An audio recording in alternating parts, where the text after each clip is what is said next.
Bismillahirrahmanirrahim. Assalamualaikum warahmatullahi wabarakatuh. Waalaikumsalam warahmatullahi wabarakatuh.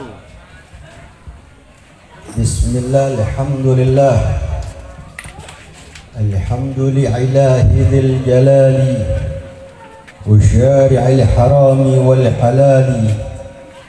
ثم صلاة الله مع السلام على النبي المصطفى تهامي محمد الحادي من الضلال والأفضال سحبي وخير عالي. أشهد أن لا إله إلا الله وحده لا شريك له وأشهد أن سيدنا محمدا عبده ورسوله لا نبي بعده. اللهم صل وسلم وبارك وكرم ومجد وعظم على سيدي وسيدنا وحبيبي وحبيبنا وقدوتي وقدوتنا ومولانا نبينا محمد وعلى آله الطاهرين الطيبين وأصحابه الغر الميامين ومن تبعهم بإحسان إلى يوم الدين. Pertama-tama yang saya hormati, yang saya ta'zimi, yang alhamdulillah telah hadir di tengah-tengah kita, yakni daripada Al-Ustadz Syafi'i, kemudian orang tua saya Sayyidul Walid Al-Habib Yahya bin Ali Al-Habashi. Mudah-mudahan beliau dipanjangkan umurnya oleh Allah Subhanahu wa ta'ala. Amin. Diistiqamahkan langkah perjuangannya. Amin ya rabbal alamin. Begitu pula salam hormat saya kepada segenap aparatur pemerintah, baik sipil, TNI maupun Polri. Mudah-mudahan beliau selalu diberikan kemenangan oleh Allah Subhanahu wa ta'ala. Diistiqamahkan langkah perjuangannya oleh Allah Subhanahu wa ta'ala. Amin ya rabbal alamin. Begitu pula saya muliakan, yang saya hormati teman perjuangan saya, yakni daripada sahibul fadilah, muassis Majlis Darul Qolot, yakni Al-Ustadz Supriyatna. Mudah-mudahan Allah Subhanahu wa ta'ala panjangkan umur beliau. Amin. Allah sehatkan badannya. Amin. Allah permudahkan segala urusannya. Amin. Diberikan keturunan yang saleh dan salehah. Amin ya rabbal alamin. Begitu pula salam penghormatan saya khususkan kepada para hadirin hadirat, muslimin muslimat, mu'minin, mu'minat. Kita minta sama Allah, ya Rabbana ya Rabb, tidaklah kita keluar dari majlis ini kecuali dosa-dosa kita diampuni oleh Allah. Yang sakit Allah sembuhkan segala penyakitnya. Allah panjangkan umurnya. Allah berkahi rumah tangganya. Yang belum punya jodoh Allah berikan jodoh yang saleh dan salehah. Kemudian yang punya hutang Allah lunaskan segala hutangnya. Amin ya rabbal alamin. Ibadallah, pada malam hari ini dalam suatu tema milad 3 tahun Darul Qolot dengan tema tuntutlah ilmu dari buayan bayi hingga liang lahat. Ini makna tidak lain dan tidak bukan adalah suatu kewajiban dari Rasul sallallahu alaihi wasallam. Wa qala Nabi sallallahu alaihi wasallam, talibul ilmi fariidatan 'alal kulli muslim wal muslimah. Yakni kita sebagai umat Kanjeng Nabi Muhammad, umat Rasulullah, diwajibkan bagi kita untuk mencari ilmu agama Allah Subhanahu wa ta'ala. Bahkan para ulama mengomentari tentang peristiwa rawi hadis tadi. Ada ulama mengatakan talibul ilmi, orang yang mencari ilmu, diwajibkan pula dari semenjak diri kita berada di perut kandung ibu kita sampai menuju ke liang lahat. Loh Habib, kenapa sih Habib? Kok memang diwajibkan seperti itu untuk mencari ilmunya Allah Subhanahu wa ta'ala? Buat apa sih kita ini harus mencari ilmu? Lalu untungnya apakah kita ini mencari ilmu? Ngapain sih kita sekolah tinggi-tinggi? Ngapain sih kita ngaji harus berkali-kali khatam Al-Quran? Buat apa sih kita ini harus menghatamkan Al-Quran? Harus belajar ilmu agama? Buat apa sih kita harus mengambil daripada sesuatu pekerjaan yang berkaitan dengan agama Allah? Hal sedemikian rupa, sadar tidak sadar, wajib tidak wajib, perlu tidak perlu, Wakal Nabi SAW, khiyarukum man ta'allama al-Quran wa amalah. Diriwayatkan hadis tersebut dari Al-Imam Ibnu Ahmad, dari Al-Imam Ahmad, diriwayatkan dari Abi Hurairah radhiyallahu anhu, bahwasanya kata Nabi SAW, khiyarukum man ta'allama al-Quran wa amalah. Sebaik-baiknya kalian, sebagus-bagusnya kalian, sehebat-hebatnya kalian yang belajar tentang Al-Quran harus mengamalkan Al-Quran tersebut. Karena Al-Quranul Karim ini adalah suatu untayan hikmah dari Allah Subhanahu wa ta'ala. Setiap permasalahan, setiap problem di masyarakat, di tengah-tengah kita, jawabannya pasti ada di dalam Al-Quranul Karim. Sehingga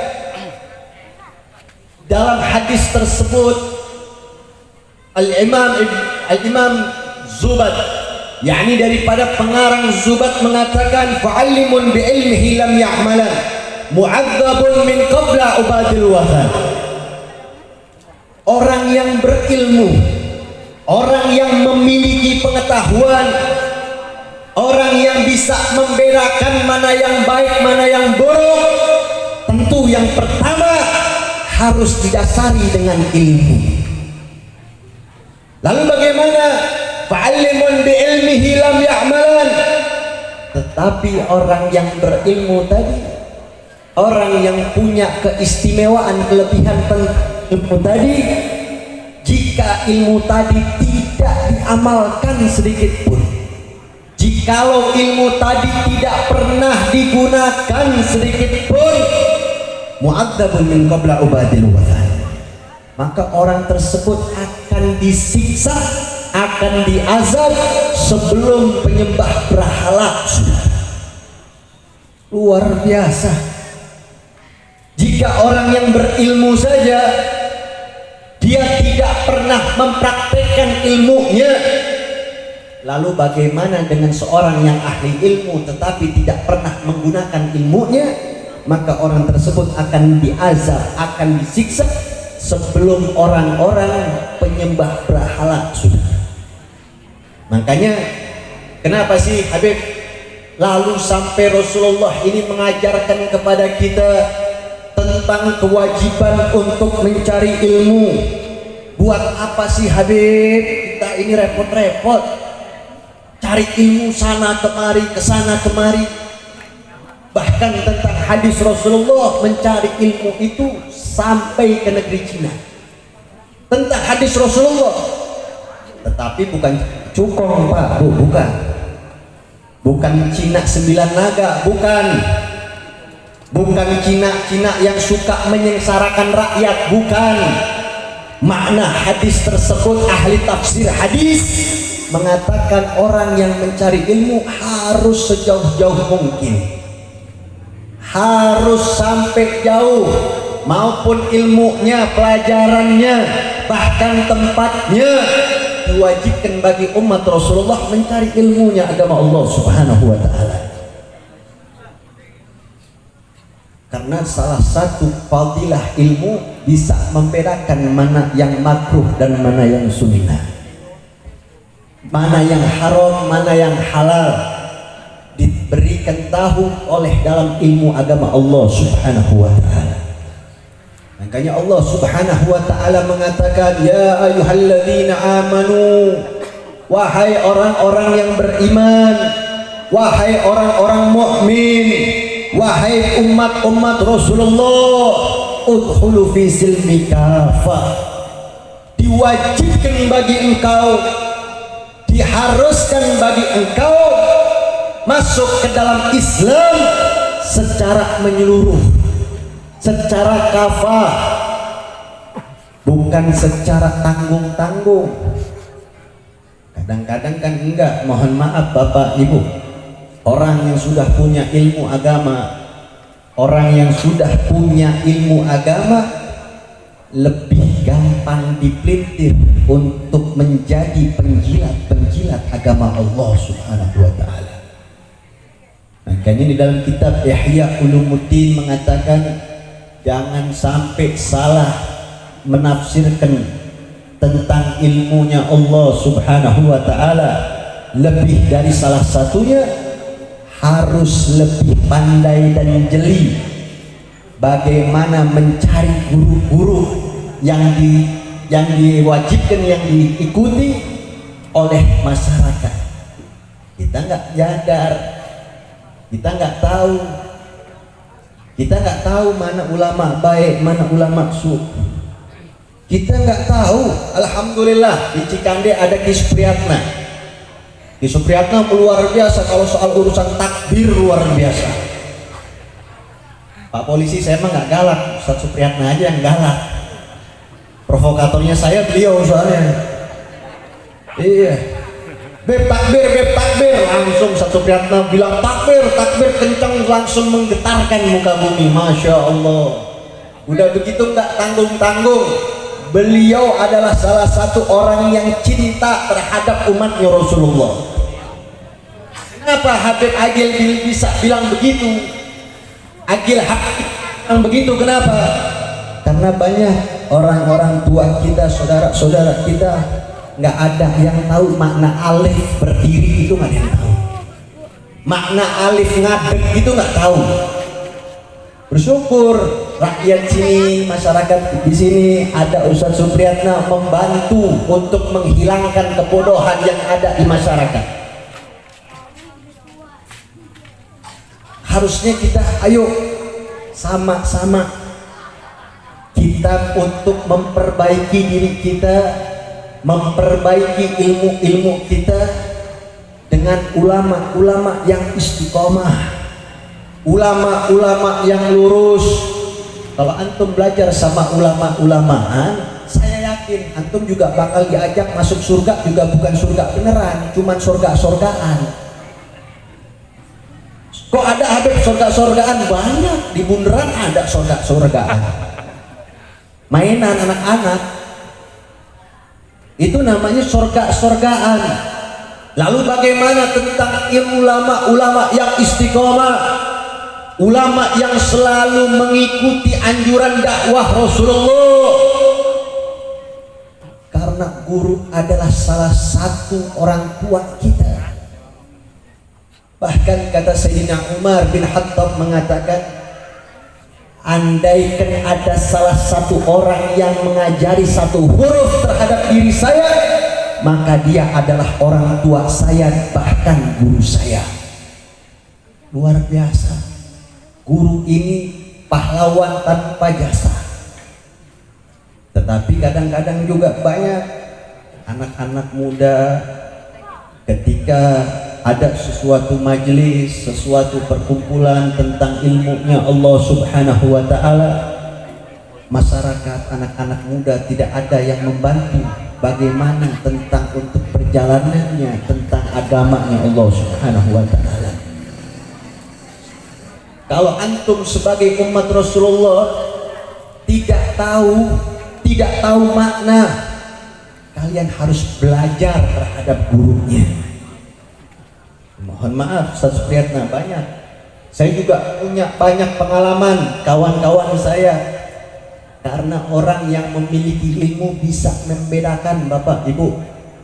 Mohon maaf, ketika guru ngaji di kampung, ketika kecil, dari kecil ini diajarkan bagaimana huruf alifnya, huruf ba seperti perahu. Kalau nggak ada guru, nggak ada yang tahu, nggak ada yang baca Al-Quranul Karim. Karena guru kita tahu bagaimana maknanya Al-Quranul Karim. Karena guru kita bisa membaca tajwid. Karena guru kita bisa baca nahunya, kita bisa baca sorofnya. Kalau bukan dari ilmu guru Al-Quran tadi, kalau nggak ada kaitannya dengan Al-Quran tadi, nggak mungkin orang tersebut bisa mendapatkan ilmu-ilmunya agama Allah Subhanahu wa ta'ala. Karena kebanyakan orang zaman sekarang merasa pinter padahal goblok. Pinter, ngakunya pinter tapi goblok. Kalau bahasa halusnya apa Pak goblok ini? Bodoh. Kalau bahasa Cikandeknya goblok ini apa? Bahlul. Bahasa Cikandek apa bahasa Arab gitu? Nah, yakni terkadang manusia, masyarakat, pemuda-pemuda ketika kecil gurunya di kampung disanjung-sanjung. Ketika sudah mengenal tentang dunia luar, mengenal tentang kehidupan di luar, mereka lupa, bahkan tidak pernah ada kabar dengan gurunya yang di kampung. Jangan dipikir guru di kampung itu guru biasa aja. Justru kalian yang goblok jadi pintar, berkahnya siapa? Berkahnya guru kampung, goblok. Makanya kita ini harus tahu, harus paham. Ada syair mengatakan laula murabbi ma'araftu rabbi. Betul? Kalau bukan karena guruku, saya tidak tahu bagaimana hakikat siapa Tuhanku. Antum kalau mau sholat nggak pakai bahasa Arab, nggak perlu guru ngaji, nggak apa-apa, tapi syaratnya satu, nggak usah jadi agamanya agama Islam ini. Karena banyak orang-orang liberalisme, orang-orang yang ingin menghancurkan Islam, mereka mengatakan buat apa sih repot-repot kita sholat pakai bahasa Arab, itu kan Arab. Seakan-akan jadi overdosis banget sama Arab. Kata dia lupa bahwasanya salah satu syarat yang sah melaksanakan sholat tentu dengan niat, bukan niat isun sholat maghrib, nggak ada sholat begitu.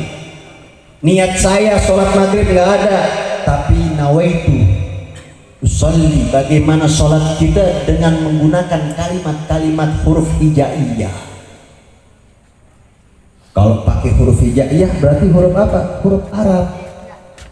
Tapi kok banyak orang-orang yang membenci sama Arab. Awas, hati-hati, jangan-jangan nanti diperalih. Karena kata Nabi SAW, beliau mengajarkan kepada kita, ahibbul Arab li thalatha. Cintailah Arab itu ada 3 perkaranya. Cinta Arab itu ada 3 perkara. Yang pertama apa? Li'anni Arabi. Saya Rasulullah, kata Rasulullah, saya diutus menjadi Rasulullah dari di tengah bangsa Arab. Cintain Arab, jangan dikit-dikit benci Arab. Kayaknya kayak kena penyakit lepra kalau orang sama Arab ini. Semua dibenci yang berkaitan dengan Arab. Terus yang kedua, wal Quran yuqatil Arab. Al-Quranul Karim adalah dari bahasanya, Al-Quran tersebut adalah bahasa Arab. Yang ketiga, Al-Jannatil Arabi. Di surga itu pakai bahasanya bukan bahasa Cikande, bukan. Di surga bukan pakai bahasa Cikande, bukan pakai bahasa Banten, bukan pakai bahasa Cirebon, bukan. Di surga pakai bahasanya bahasa Arab. Ada berkaitannya nggak sama huruf hijaiyah? Saya mau tanya. Ada kaitannya dengan huruf hijaiyah? Karena pergerakan gurunya mendidik anak-anak kampungnya untuk tahu makna huruf hijaiyah. Karena huruf hijaiyah adalah salah satu huruf Arab. Karena salah satu huruf surga, karena salah satu kalam ilahi. Jadi jangan sampai diri kita terkecoh dengan kehidupan yang ada di tengah-tengah kita. Hargai guru-guru kita. Hargai guru tersebut bagaikan orang tua kalian. Kalian belajar kesana kemari, tapi kalian tidak pernah mendapatkan ridho dari guru yang pertama. Jangan harap punya ilmu bakal manfaat setelah pulang dari mengambil ilmu pelajaran. Kalian kuliah S1, S2, S3, S4, S mumung, S doger, S teh botol, kalau nggak ada keberkahan dari guru yang pertama, nggak bakalan bisa mendapatkan ridho dari Allah Subhanahu wa Ta'ala. Makanya Bapak Ibu, pernah suatu ketika Rasul Shallallahu Alaihi Wasallam mengatakan, ditanya sama orang A'rabi, ini Rasulullah saat itu sampai lelaki tersebut masuk masjid sedang halagah Rasulullah. Halagah ini artinya perkumpulan yang membulat, bentuk bulat lingkaran. Ini namanya halagah. Kalau di Hadramut, di Tarim, orang yang belajar ilmu agama jarang yang pakai kelas, pakainya halagah. Halagah ini punya halagah apa? Halagah misalkan kitabnya kitab Minhajut Talibin, ada halagahnya sendiri masing-masing. Terus punya halagah apa lagi? Halagahnya Alfiyah, halagah Jurmiyah, itu masing-masing, tapi nggak pakai tempat kursi, nggak pakai tempat duduk. Itu dirubat-rubat pondok-pondok pesantren di Tarim, pakainya halagah. Terus tamatnya gimana? Tamatnya ketika pelajaran tersebut sudah selesai, baru kita bisa ganti kitab, bisa tamat. Itu namanya halagah. Lalu kemudian Rasulullah sedang berkata dengan para sahabat-sahabat Rasulullah, datang seorang A'rabi tanpa assalamualaikum, tanpa nggak ada ucapan salam wala syai' ila syai', nggak ada ucapan apa-apa, melainkan langsung nyelonong masuk. Kemudian mending masuk itu langsung bertanya sama Rasulullah, namanya orang Arabi, mohon maaf, seperti orang Badui. Orang Badui ini mohon maaf, maknya bukan Badui Banten, bukan. Badui ini dikatakan adalah orang-orang pedalaman gunung. Bayangkan, Arab panas, kering, gurun. Itu pelajaran, nggak ada yang tahu bagaimana tentang pelajaran. Bagaimana dengan pelajaran? Jangankan pelajaran, akhlak, adab saja minim. Kemudian lelaki tersebut datang sama Kanjeng Nabi, sampai kedua lutut lelaki tersebut ditempelkan dengan kedua lututnya Rasulullah. Tangan yang kotor lelaki tersebut, yang penuh dengan debu, yang penuh dengan kotoran hitam yang melekat di tangannya. Bahkan seorang lelaki tersebut meletakkan tangannya terhadap pahanya Rasulullah SAW. Akhirnya para sahabat, diantaranya Sayyidina Umar. Sayyidina Umar adalah sahabat Rasulullah yang paling tegas. Tapi nggak ada zaman sekarang, zaman dulu Sayyidina Umar ketika tegas nggak ada, makna penjara nggak ada. Di penjara nggak ada. Kenapa? Untuk Islam, untuk agama Allah. Memang harus ada orang-orang yang seperti itu. Harus ada ulama-ulama yang tegas, harus ada ulama-ulama yang lembut. Beda jalan jangan dimusuhin. Beda jalan kita hormati. Kenapa? Walaupun beda jalan tetap satu tujuan. Nggak ada, saudara. Zaman dulu nggak ada. Cuman karena zaman sekarang, zaman yang sudah bagus, sudah maju. Makanya saya juga ngomong sedikit-sedikit, khawatir nanti salah dilaporin lagi. Ada Pak Polisi, please damai Pak, tenang. Masya Allah. Kemudian Sayyidina Umar, ya rijal, lish hagadu syawi hagada ma'ak Rasulullah sallallahu alaihi wasallam. Wahai lelaki, apa yang kau lakukan dengan nabimu? Dan beliau ini adalah kekasihnya Allah. Beliau ini adalah panutannya kita. Kenapa kau sampai tega-teganya, berani-beraninya? Tidak ada salam wala kalam, langsung jerobot masuk di halagoh, langsung menempelkan kedua lututnya bersama lututnya Rasulullah. Mana adab dan akhlakmu? Ditanya begitu sama Sayyidina Umar. Sayyidina Umar ini orang yang biasa. Ketika ada suara sendal Sayyidina Umar berjalan, iblis saja nggak mau lewat, Pak, Bu. Setan nggak mau lewat. Sekarang setan di mana-mana. Setan di mana-mana. Keluar rumah banyak setan, bahkan di dalam rumah juga banyak setannya. Cuman kalau setannya setan yang berwujud. Kalau zaman dulu setannya nggak nampak, sekarang setannya banyak. Setan fulan ke, setan fulan, setan siapa Habib? Setan siapa aja, pokoknya setan.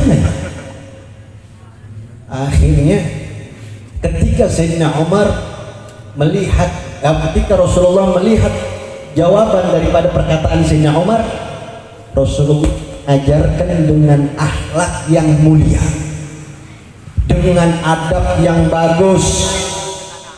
Karena kata Rasulullah, innama bu'istu liyutamima makarimal akhlak. Saya diutus ini bukan untuk segala macam bentuknya. Apapun jangan pernah jangan pernah menyalahkan orang sesuai nafsunya, jangan. Tapi saya diutus adalah untuk menyempurnakan akhlak umat Rasulullah. Jadi aneh kalau ada yang ngaku umat Kanjeng Nabi tapi nggak berakhlak. Bukan umatnya Nabi, tapi umatnya Abu Jahal. Makanya Bapak Ibu, kemudian Rasulullah kata Rasulullah, ya Umar, uskutu wa tabassam, diam, cukup senyum, jangan kau marah-marah sampai sedemikian rupa. Lish bil ghadab, jangan kau marah-marah sampai sedemikian rupa, nggak bagus. Akhirnya ini salah satu akhlak Rasulullah. Tapi akhlak Rasulullah luar biasa. Rasulullah juga tegas. Rasulullah tegas terhadap kemunkaran. Rasulullah tegas fa idza tuyyi ahadul lahi lam yakum ahadun bil ghadabi. Ketika perkara-perkara agama, Rasulullah sampai sahabat-sahabat yang lain nggak berani memisahkan kanjeng Nabi Muhammad ketika Allah marah berkaitan dengan agamanya Allah Subhanahu wa ta'ala. Akhirnya diam wahai Umar, dikasih pertanyaan, ada apa wahai lelaki, antum mau apa? Ya Rasulullah, ma ma'na minal Islam. Ditanya Rasulullah dengan jawaban yang lantang, pertanyaan yang lantang. Ya Rasulullah, saya mau tanya ya Rasulullah, apa? Saya mau tanya makna Islam itu apa? Ini kanjeng Nabi Muhammad. Kalau kita, mungkin kita kebanyakan manusia pasti bakal marah kalau ketika kita ditanya dengan tanpa adabnya. Pasti marah, siapa sih lo berani-berani nanya langsung serobot-serobot aja. Emang setan lo ya, pasti begitu. Manusia kebanyakan seperti itu. Kenapa diwajibkannya mencari ilmunya Allah? Karena ilmu adalah suci, maka kita akan mendapatkan kesucian tersebut dengan hati yang bersih. Dengan hati yang bersih bagaimana? Dengan akhlaknya Rasulullah. Akhirnya ketika ditanya, bagaimana beritahu aku bagaimana maknanya tentang Islam? Kata Rasulullah beritahu, tanya tentang Islam. Rasulullah menjawab, al-Islam asyhadu an la ilaha illallah wa asyhadu anna Muhammad Rasulullah, sampai haji wa iqamus shalah wa ita'uz zakah, sampai akhir rukun Islam yang kelima. Nah cuman aneh, sekarang yang ngaku umat Rasulullah tapi tidak pernah melaksanakan sholat. Giliran bangun dibangunin, bu, bangun bu, kata emak-emak tanggung, lagi ngimpi enak. Taunya pas dibuka itu badannya, dipalingkan badannya, mukanya ibu-ibu penuh dengan iler. Kenapa? Tidak, jarang, banyak sekali sekarang yang tidak melaksanakan sholat. Lalu keislamannya, apakah betul orang tersebut orang Islam? Ya, dengan syahadat orang tersebut dimasukkan Islam dengan termasuk golongan umat kanjeng Nabi Muhammad. Tapi kalau kalian meninggalkan sholat, berarti kalian telah menghilangkan tiang agamanya Allah Subhanahu wa ta'ala. Dijawab sama kanjeng Nabi. Tanya lagi lelaki ini, tanya lagi yang kedua kalinya. Ya Rasulullah, ma makna minal iman? Ya Rasulullah, apa makna dari iman ini? Saya mau tahu wahai Rasulullah. Syuf, lihat yang kedua. Ketika Rasulullah ditanya, Rasulullah nggak pernah marah. Rasulullah berapapun pertanyaannya bakal dijawab dengan Rasulullah, dengan senyumnya dan akhlaknya kanjeng Nabi Muhammad. Ditanya tentang iman, Rasulullah menjawab dengan imannya, antu'minuna billah wa malaikatihi wa kutubihi wa rusulihi, sampai yang kelima. Tanya lagi, laki-laki tadi tanya lagi, ya Rasulullah, ma makna minal ihsan? Wahai Rasulullah, apa makna dari ihsan? Luar biasa. Akhirnya dijawab sama kanjeng Nabi Muhammad, al-ihsan an ta'budallaha ka'annaka tarahu fa in lam takun fa innahu yaraka. Makna ihsan ini, jikalau engkau beribadah kepada Allah Subhanahu wa ta'ala dengan sebaik-baiknya ibadah, fa in lam takun fa innahu yaraka, jikalau kalian tidak bisa dengan khusyuk, dengan bersungguh-sungguh untuk menghadap Allah, fa innahu yaraka, maka Allah Subhanahu wa ta'ala sesungguhnya telah melihat engkau masih bersujud kepada Allah Subhanahu wa ta'ala. Makanya kita bersyukur kita dijadikan sebagai umatnya kanjeng Nabi Muhammad.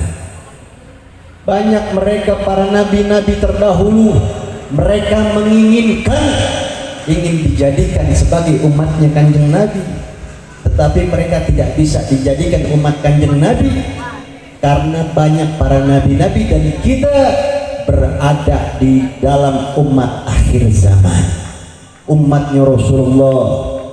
Nggak semua orang kita dilahirkan ke muka bumi, kita hanya dilahirkan, dititipkan sama Allah. Huwallazi yusawwirukum ruhani kaifa yasha. Kita hanya dijadikan oleh Allah sebagaimana bentuk kalian semenjak kalian berada di dalam perut ibu kandung kalian.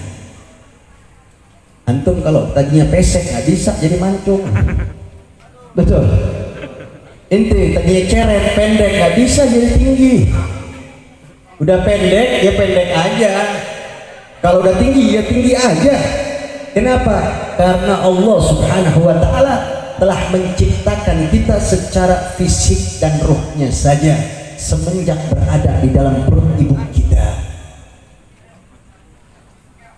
Tapi kan sekarang enggak, karena zaman sudah modern. Tadinya yang hidungnya pesek kayak keinjak kaki kebo, pesek masuk, pengen mancung, disuntik akhirnya. Udah gitu disuntik, ya Allah, pantatnya meruk lagi, gede merah lagi. Kenapa? Walaupun bisa mancung tapi tetap jelek, bukan ciptaannya Allah Subhanahu wa ta'ala. Bersyukur kita dijadikan sama Allah Subhanahu wa ta'ala. Apapun fisik kita, apapun bentuk badan kita, kalau dari Allah Subhanahu wa ta'ala, bagaimanapun kalian pandang dan memandang, kalian akan menjadi sesuatu mahkota. Beda sama bikinan orang, Bu. Beda, Pak. Zaman sekarang kalau pendek ya, Pak, pengennya tinggi. Udah ceret, pengennya tinggi.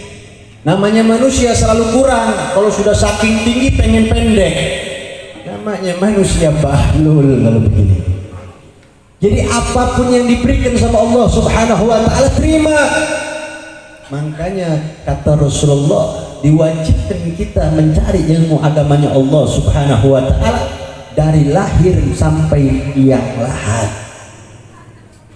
Tapi kalau kita dilahirkan sama Rasul, sama Allah Subhanahu wa ta'ala dengan secara fisik kita doang, nggak secara jasmani, dengan secara jasmani tapi tanpa ilmu agama Allah Subhanahu wa ta'ala. Dengan syarat, jikalau kalian ingin mendapatkan ilmu Allah Subhanahu wa ta'ala, yang pertama harus bersungguh-sungguh, harus yakin. Ilmu itu bagaikan jamu, Pak, Bu. Ilmu bagaikan jamu.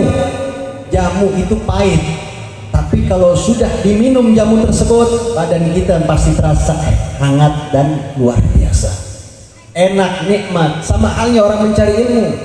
Orang mencari ilmu mah diapain aja, syarat satu yang pertama harus ikhlas, tulus. Na'udzubillah min dzalik, jangan sampai terbesit dalam hatinya gurunya kurang ajar, jangan. Kita mencari ilmu dengan yang pertama, niat kita dengan ijtihad kita, dengan bersungguh-sungguh kita mencari ilmunya agama Allah Subhanahu wa ta'ala. Yang kedua, dengan akhlak kita, bagaimana ketika guru menerangkan, kita harus berakhlak terhadap guru kita. Dan yang ketiga, kalau kita mencari ilmunya Allah Subhanahu wa ta'ala, yang terpenting harus dibersihkan hati kita, karena ilmu itu suci. Ilmu itu suci, bukan kotor. Ilmu bersih. Ilmu itu bersih, Pak, Bu. Ketika ilmu dituangkan, ibarat kata ilmu tadi, ibarat kata air yang dari jernih dari surga. Kalau wadah kita, hati kita bagaikan cangkir. Kalau cangkir kita kotor, cangkir kita buta, maka Allah Subhanahu wa ta'ala nggak bakalan mau menuangkan ilmunya terhadap hati kita. Dengan hati yang tulus, jangan sampai punya rasa suudzon sama gurunya. Zaman sekarang saat antum mending antum ngajarin yang bapak-bapak, kalau yang anak-anak dijewer laporin ente. Iya, zaman sekarang ada pelanggaran HAM, kekerasan. Kalau zaman dulu nggak ada. Saya punya kakek Habib Muhammad bin Abdul Al-Habsyi, kemudian punya anak Al-Habib Idrus bin Muhammad Al-Habsyi. Al-Habib Muhammad bin Idrus ini adalah salah satu seorang murid kesayangannya Al-Habib Ali bin Muhammad bin Husain Al-Habsyi, yakni pengarang Maulid Simkudurar yang kita sering baca Maulid Simkudurar, yakni beliau kakek saya yang pertama kali membawa Maulid Simkudurar ke Indonesia. Beliau kuburannya di Surabaya dan pertama kali yang mengadakan haul di Indonesia. Haul ini kalau nggak ada wasilah kakek saya nggak tahu makna haul itu apa. Kemudian kakek saya menghauli daripada gurunya Al-Habib Muhammad bin Tahir Al-Haddad Tegal. Nah, mujahadah Al-Habib Muhammad bin Idrus Al-Habsyi, kita sengaja mengambil ucapan-ucapan kisah-kisah salaf biar kita bisa menjadi orang-orang yang soleh dan solehah.